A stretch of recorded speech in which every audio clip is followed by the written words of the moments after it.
Vlad III, Prince of Wallachia, 1431-1476/77, was a member of the House of Drăculești, a branch of the House of Basarab, also known, using his patronymic, as Vlad, Dracula or Vlad, Dracula. He was posthumously dubbed Vlad the Impaler, Romanian, Vlad Ep, pronounced Vlad III, and was a three-time voivode of Wallachia, ruling mainly from 1456 to 1462, the period of the incipient Ottoman conquest of the Balkans. His father, Vlad II Dracul, was a member of the Order of the Dragon, which was founded to protect Christianity in Eastern Europe. Vlad III is revered as a folk hero in Romania as well as other parts of Europe for his protection of the Romanians both north and south of the Danube. A significant number of Romanian common folk and remaining boyars, nobles, moved north of the Danube to Wallachia, recognized his leadership and settled there following his raids on the Ottomans. As the cognomen the Impaler suggests, his practice of impaling his enemies is part of his historical reputation.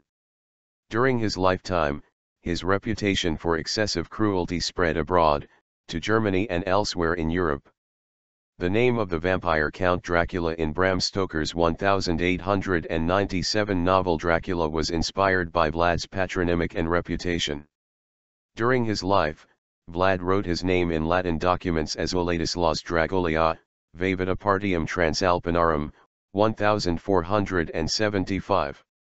His Romanian patronymic Dracula, or Dragolea, Dragulia, Dragolia, Dracula, is a diminutive of the epithet Dracul carried by his father Vlad II, who in 1431 was inducted as a member of the Order of the Dragon, a chivalric order founded by Emperor Sigismund in 1408.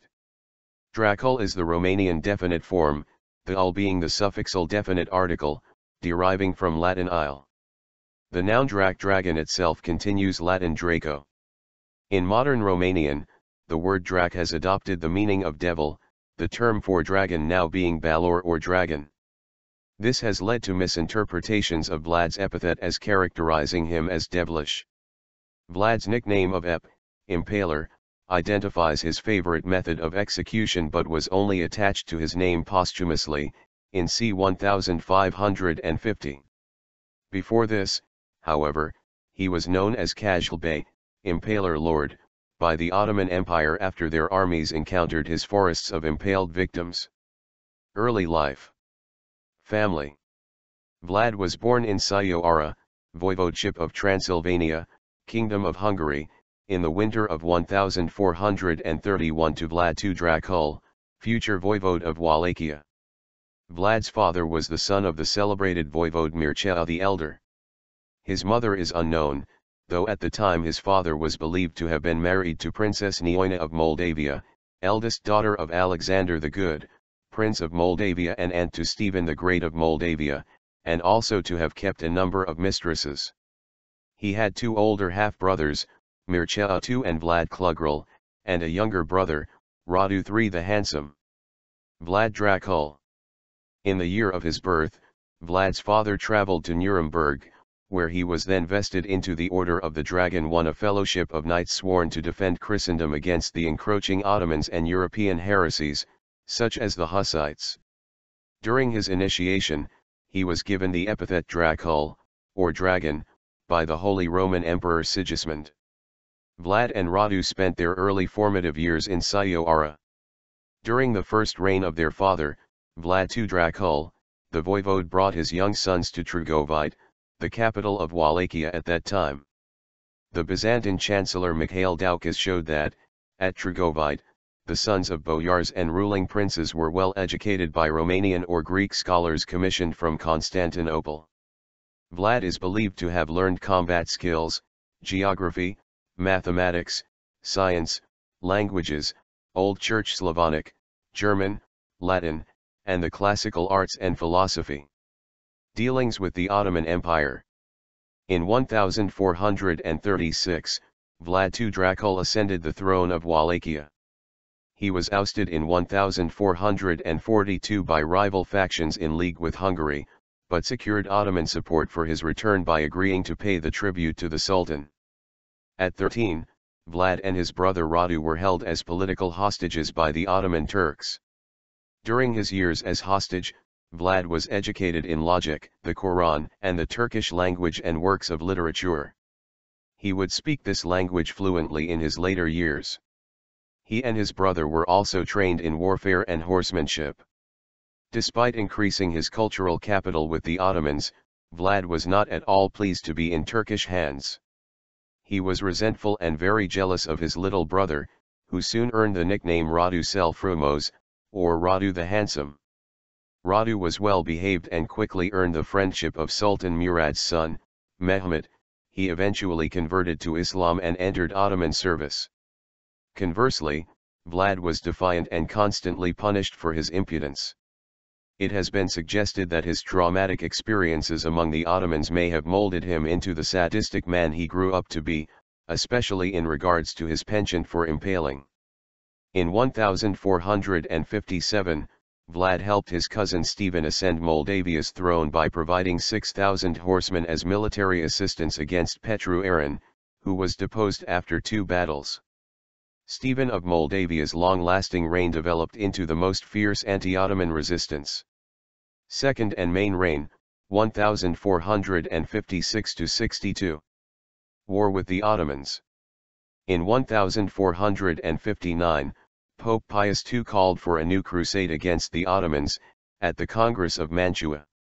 In this crusade, the main role was to be played by Matthias Corvinus, son of John Hunyadi, János Hunyadi, the King of Hungary. To this effect, Matthias Corvinus received from the Pope 40,000 gold coins, an amount that was thought to be enough to gather an army of 12,000 men and purchase 10 Danube warships. In this context, Vlad allied himself with Matthias Corvinus, with the hope of keeping the Ottomans out of the country. Wallachia was claimed as a part of the Ottoman Empire by Sultan Mehmed the Conqueror. Later that year, in 1459, Ottoman Sultan Mehmed II sent envoys to Vlad to urge him to pay a delayed tribute of 10,000 ducats and 500 recruits into the Ottoman forces. Vlad refused, because if he had paid the tribute, as the tax was called at the time, it would have meant a public acceptance of Wallachia as part of the Ottoman Empire. Vlad, like most of his predecessors and successors, maintained the goal of keeping Wallachia independent. Vlad had the Turkish envoys killed on the pretext that they had refused to raise their hats to him, by nailing their turbans to their heads. Meanwhile, the Sultan received intelligence reports that revealed Vlad's domination of the Danube. He sent the Bey of Nicopolis, Hamza Bey, also known as Hamza Sekired Hiba, to make peace and, if necessary, eliminate Vlad III. Vlad planned to set an ambush. Hamza Bey, the Bey of Nicopolis, brought with him 1,000 cavalry, and when passing through a narrow pass north of Giurgiu, Vlad launched a surprise attack. The Wallachians had the Turks surrounded and defeated. The Turks' plans were thwarted and almost all of them caught and impaled, with Hamza Bey impaled on the highest stake to show his rank.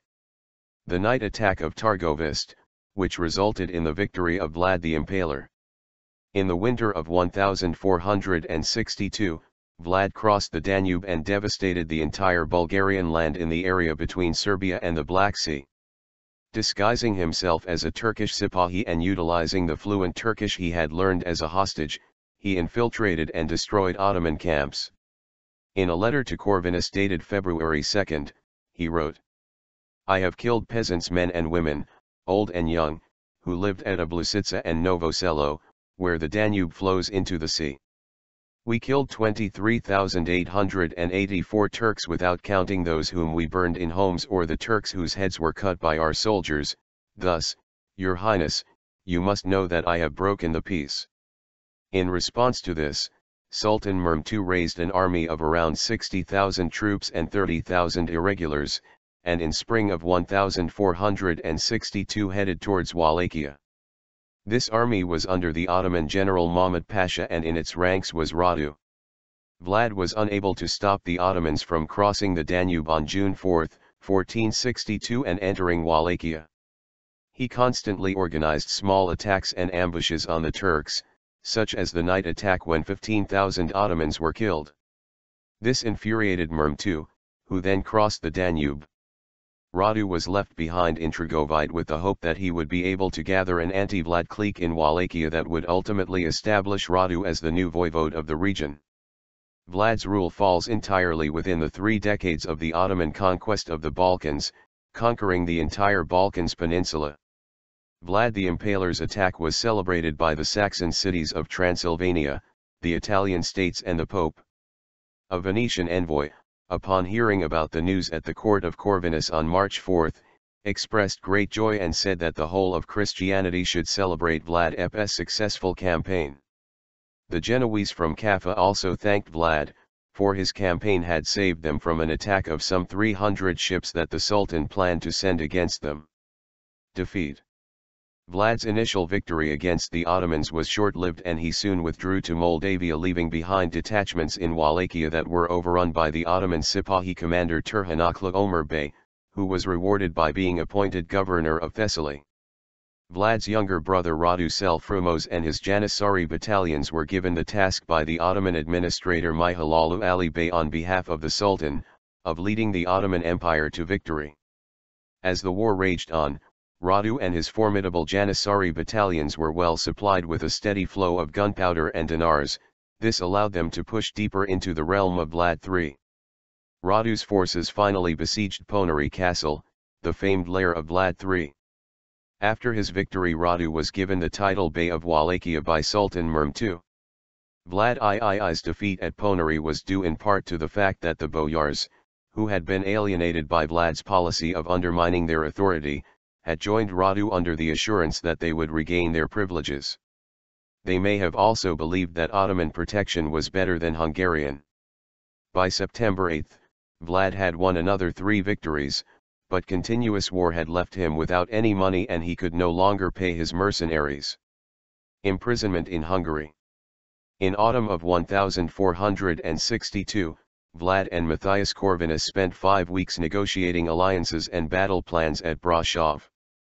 After believing he had gained Hungarian support for his crusade against the Ottomans, a confident Vlad started on his way home to Wallachia. Unbeknownst to him, there was an ambush waiting for him at Castle King's Rock, a fortress about 6 kilometers north of Rukra, barely inside the Wallachian state. On November 26, Vlad was captured by Matthias Corvinus' own men and spirited away to Hungary. Transylvanian Saxon engraving from 1462 depicting Vlad ep. Neither his contemporaries nor modern-day scholars can say why exactly Matthias Corvinus shifted his loyalties and betrayed Vlad. Relatively recent research volunteers a possible explanation, though, in the early 1460s, the Hungarian king became distracted by the possibility of receiving the title of Holy Roman Emperor, and effectively tried to end the anti-Ottoman crusades in Eastern Europe. To focus on gaining power in Central Europe, he abandoned the Balkans to the Turks, a hasty and incriminating move for a supposed crusader king. In order to justify his actions, he ordered Vlad's arrest, claiming that the Wallachian prince was actually in league with the Turks. Therefore, the entire area was undeserving of his protection. Vlad was imprisoned at the Oratia fortress located at today's Podjadbovi village. A period of imprisonment in Visegrad near Buda followed. The exact length of Vlad's period of captivity is open to some debate, though indications are that it was from 1462 until 1470. Diplomatic correspondence from Buda seems to indicate that the period of Vlad's effective confinement was relatively short, his release occurring around 1466 when he married Ilona Shalagi. Radu's openly pro-Ottoman policy as voivode probably contributed to Vlad's rehabilitation. Moreover, Tefan Selmer, voivode of Moldavia and relative of Vlad, intervened on his behalf to be released from prison as the Ottoman pressure on the territories north of the Danube was increasing. Reconquest of Wallachia, Third Reign, and Death. Around 1475 Vlad began preparations for the reconquest of Wallachia with Istvan Bathory of Transylvania, mixed forces of Transylvanians, Hungarian support, some dissatisfied Wallachian boyars, and Moldavians sent by Prince Stephen III of Moldavia, Vlad's cousin. Vlad's brother, Radu the Handsome, died many years earlier and had been replaced on the Wallachian throne by another Turkish candidate, Prince Basarab the Elder, a member of the Dinati clan. When Vlad's army arrived, Prince Basarab's army fled, some to the Turks, others in the mountains. After placing Vlad on the throne, Stephen Bathory and his forces returned to Transylvania, leaving Vlad in a very weak position.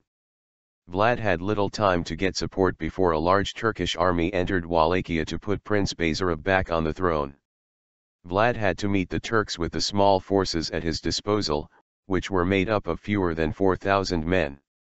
Vlad III declared his third reign in November 26, 1476, where it had lasted little more than 2 months, and thereafter he was killed. According to Profs. McNally and Florescu, Vlad Dracula was killed in battle. There are 5 variants of Vlad's death. Some sources say he was killed while fighting the Turks surrounded by the bodies of his loyal Moldavian bodyguards. Others say he was killed by disloyal Wallachian boyars also in the war against the Turks, or during a hunt. Lastly, other reports claim that Vlad was accidentally killed by one of his own men. The exact date of Vlad's death is unknown, presumably the end of December 1476, but it is known that he was dead by January 10, 1477. The exact location of his death is also unknown, but it would have been somewhere along the road between Bucharest and Giurgiu. According to Bonfanius, Antonio Bonfani, and a Turkish chronicler, Vlad was decapitated by the Turks as a trophy, and his head was sent to Constantinople, now Istanbul, preserved in honey. After, the head was displayed on a stake as proof that he was dead. Burial. In the 19th century, Romanian historians cited a tradition, apparently without any kind of support in documentary evidence, that Vlad was buried at Snagov, an island monastery located near Bucharest.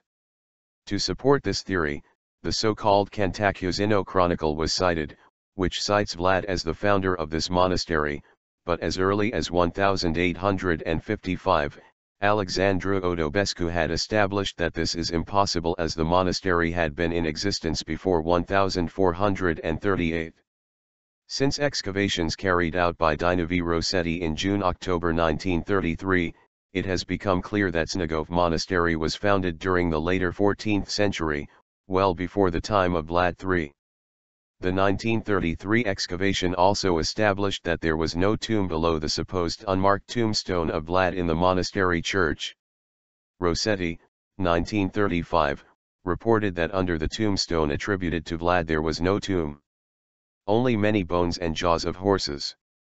In the 1970s, speculative attribution of an anonymous tomb found elsewhere in the church to Vlad Ep was published by Simeon Savianu, a journalist who wrote a series of articles on the occasion of the 500th anniversary of Vlad's death.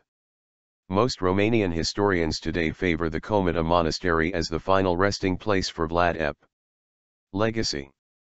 Reputation for cruelty.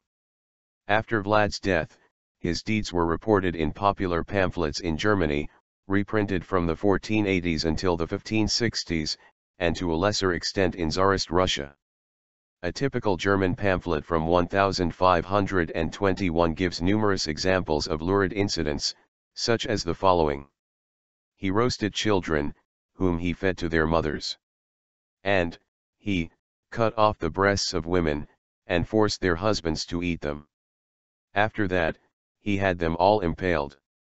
Vlad Tepes' reputation was considerably darker in Western Europe than in Eastern Europe and Romania. In the West, Vlad III Tepes has been characterized as a tyrant who took sadistic pleasure in torturing and killing his enemies. Estimates of the number of his victims range from 40,000 to 100,000. He also had whole villages and fortresses destroyed and burned to the ground. Impalement was Vlad's preferred method of torture and execution. Several woodcuts from German pamphlets of the late 15th and early 16th centuries show Vlad feasting in a forest of stakes and their grisly burdens outside Brov, while a nearby executioner cuts apart other victims. It has also been said that in 1462 Murm II, the conqueror of Constantinople, returned to Constantinople after being sickened by the sight of 20,000 impaled corpses outside Vlad's capital of Trgovide. German sources. The German stories circulated first in manuscript form in the late 15th century, and the first manuscript was probably written in 1462 before Vlad's arrest. The text was later printed in Germany and had a major impact on the general public, becoming a bestseller of its time with numerous later editions adding to and altering the original text. In addition to the manuscripts and pamphlets, the German version of the stories can be found in the poem of Michael Behaim. The poem, called Von einem Wutrichter heißt Dracula von der Wallachia, story of a hothead named Dracula of Wallachia, was written and performed at the court of Frederick III, Holy Roman Emperor, during the winter of 1463. To this day 4 manuscripts and 13 pamphlets have been found, as well as the poem by Michel Behaim. The surviving manuscripts date from the last quarter of the 15th century to the year 1500, and the found pamphlets date from 1488 to 1559-1568. 8 of the pamphlets are incunabula, meaning that they were printed before 1501. The German stories about Vlad the Impaler consist of 46 short episodes, although none of the manuscripts, pamphlets, or the poem of Behaim contain all 46 stories. All of them begin with the story of the old governor, John Hunyadi, having Vlad's father killed, and how Vlad and his brother renounced their old religion and swore to protect and uphold the Christian faith. After this, the order and titles of the stories differ by manuscript and pamphlet editions. Russian sources. The Russian or the Slavic version of the stories about Vlad the Impaler, called Skazanie o Dracul Voivode, the tale of warlord Dracula, is thought to have been written sometime between 1481 and 1486. Copies were made from the 15th century to the 18th century, of which some 22 extant manuscripts survive in Russian archives. The oldest one, from 1490, ends as follows: first written in the year 6994 of the Byzantine calendar, 1486, on February 13, then transcribed in the year 6998, 1490, on 28 January. The Tales of Prince Dracula is neither chronological nor consistent, but mostly a collection of anecdotes of literary and historical value concerning Vlad Ep. There are 19 anecdotes in the Tales of Prince Dracula which are longer and more constructed than the German stories. The tales can be divided into 2 sections. The first 13 episodes are non-chronological events most likely closer to the original folkloric oral tradition about Vlad. The last 6 episodes are thought to have been written by a scholar who collected them, because they are chronological and seem to be more structured. The stories begin with a short introduction and the anecdote about the nailing of hats to ambassadors' heads. They end with Vlad's death and information about his family. Of the 19 anecdotes, there are 10 that have similarities to the German stories 29. Although there are similarities between the Russian and the German stories about Vlad, there is a clear distinction in the attitude towards him. The Russian stories tend to portray him in a more positive light. He is depicted as a great ruler, a brave soldier and a just sovereign. Stories of atrocities tend to seem to be justified as the actions of a strong ruler. Of the 19 anecdotes, only 4 seem to have exaggerated violence. Citation needed. Some elements of the anecdotes were later added to Russian stories about Ivan the Terrible of Russia. The nationality and identity of the original writer of the anecdotes Dracula is disputed. The 2 most plausible explanations are that the writer was either a Romanian priest or a monk from Transylvania, or a Romanian or Moldavian from the court of Stephen the Great in Moldavia. One theory claims the writer was a Russian diplomat named Fyodor Kuratsin. Amber's Castle Portrait. A contemporary portrait of Vlad III, rediscovered by Romanian historians in the late 19th century, had been featured in the Gallery of Horrors at Innsbruck's Amber's Castle. This original has been lost to history, but a larger copy, painted anonymously in the first half of the 16th century, now hangs in the same gallery. This copy, unlike the crypto-portraits contemporary with Vlad III, seems to have given him a Habsburg lip. Romanian patriotism. Romanian and Bulgarian documents from 1481 onwards portray Vlad as a hero, a true leader, who used harsh yet fair methods to reclaim the country from the corrupt and rich boyars. Moreover, all his military efforts were directed against the Ottoman Empire, which explicitly wanted to conquer Wallachia. Excerpt from the Slavonic Tales. And he hated evil in his country so much that, if anyone committed some harm, theft, or robbery, or a lie, or an injustice, none of those remained alive. Even if he was a great boyar, or a priest, or a monk, or an ordinary man, or even if he had a great fortune, he couldn't pay himself from death. An Italian writer, Michael Bosignoli from Ragusa, in his writings from 1524, refers to Vlad Ep as: "It was once, in Valea, a Prince Dracul by his name, a very wise and skillful man in war." In Latin, in the original text, "Inter eos aliquando princeps fut, quem voivodam appellant, Draculus nomini, vir acer et militarium negotiorum aprim paradis." In the Letapizul Cantacuzenisk, Cantacuzino Chronicle, a historic account written around 1688 by Stoica Ludescu of the Cantacuzino family, Vlad orders the boyars to build the fortress of Ponary with their own bare hands. Later in the document, Ludescu refers to the crowning of Vlad as a happy event. Voivode Vlad sat on the throne, and all the country came to pay respect, and brought many gifts, and they went back to their houses with great joy. And Voivode Vlad, with the help of God, grew into much good and honor as long as he kept the reign of those just people. In Romanian, in the original text, Daciaziu in sconvilajul vad ivaniura de isnchin, iadus deruri mult is ento arsuriuri sina pre la case icu mer bucuri. Your vilajul vad cu agidarul we dumnazu kritia intru mi mari bunti I in sin saint pancat o inuts fatally si lui neum drept. Around 1785, Ioan Budati Leanu, a Romanian writer and renowned historian, wrote a Romanian epic heroic poem, Eganiata, in which Prince Vlad Ep stars as a fierce warrior fighting the Ottomans. Later, in 1881, Mihai Eminescu, one of the greatest Romanian poets, in Letter 3, popularizes Vlad's image in modern Romanian patriotism, having him stand as a figure to contrast with presumed social decay under the Phanariades and the political scene of the 19th century. The poem even suggests that Vlad's violent methods be applied as a cure. In the final lyrics, the poet makes a call to Vlad Ep, i.e. Dracula, to come, to sort the contemporaries into two teams, the mad and the wicked, and then set fire to the prison and to the madhouse. In contrast, documents of Germanic, Saxon, and Hungarian origin portray Vlad as a tyrant, a monster so cruel that he needs to be stopped. For example, Johann Christian Engel characterizes Vlad as a cruel tyrant and a monster of humankind. Citation needed. Several authors and historians believe that this may be the result of a bad image campaign initiated by the Transylvanian Saxons, who were actively persecuted during Vlad's reign and later maintained and spread by Matthias Corvinus.